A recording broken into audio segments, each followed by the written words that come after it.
We have learned about the nuclear waste dump that is being proposed at Chalk River, 1.1 kilometers from the Kichisibi, Ottawa River, on unceded, unsurrendered Algonquin and Anishinaabe territory. We now want to share this learning with you. The Kebaowek First Nation is one of the Algonquin nations fighting this proposal. One of their traditional teachings is protect the river and the river will protect you. The Kichisibi runs from the Laurentian Mountains to the St. Lawrence River and through the Atlantic Ocean. The Wag, Travelers of the River, has stewarded the Kichisibi since time immemorial, navigating the river to foster reciprocal relationships with the animals, fish, plants, and non-human life forms to survive. Since time immemorial, Algonquin and Anishinaabe have regarded themselves as the keepers of the Kichisibi watershed, with 7 generations worth of responsibilities for livelihood, security, cultural identity, territory, and biodiversity.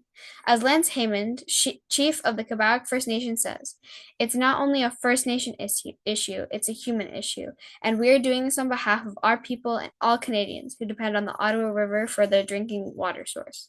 Now, my fellow Upstanders are going to teach you more about this nuclear waste dump and Kebaowek First Nations fight against it. January 9th, 2024, the Canadian Nuclear Safety Commission approved the amendment to the Canadian Nuclear Laboratories license at Chalk River for the construction of a near-surface nuclear disposal facility, without getting the free, prior, and informed consent of the Kebaowek First Nation. This is a clear violation of the United Nations Declaration on the Rights of Indigenous Peoples. We should be standing in solidarity with Kebaowek First Nation against this proposed nuclear waste dump on their land as it poses a risk to the water, forest, animals, and people. This proposed NSDF would hold 1 million cubic meters of nuclear waste. Waste that will take approximately 300 years for the radioactivity to wear off. CNL is proposing to build this nuclear waste dump a mere 1.1 kilometers from the Kichisibi, Ottawa River, where 2 million people get their drinking water from.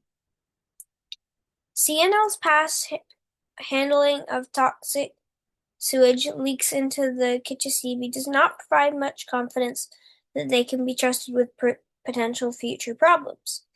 They had a toxic sewage leak from February to April 2024, yet did not inform the public until late March. CNL claimed the discharge from this sewage treatment facility did not pose a threat to the environment or the public, yet 100% of the rainbow trout directly subjected to the effluent died over the 4-day period. The proposed project will cause the destruction of 37 hectares of old-growth forest. It lies near and will therefore cause disruption to the habitats of 3 species at risk: Blanding's turtle, little brown myotis, and northern myotis.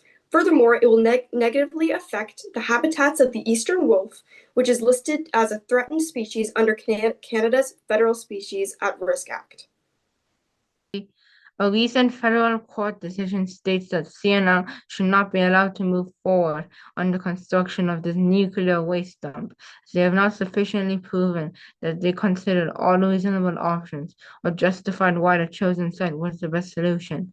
CNL only looked at sites owned by Atomic Energy of Canada Limited without analyzing whether non-AECL lands might offer conservation advantages.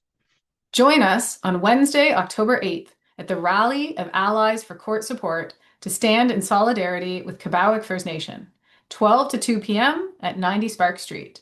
I will put the link with more information that was created by the Kebaowek First Nation in the post below to this video.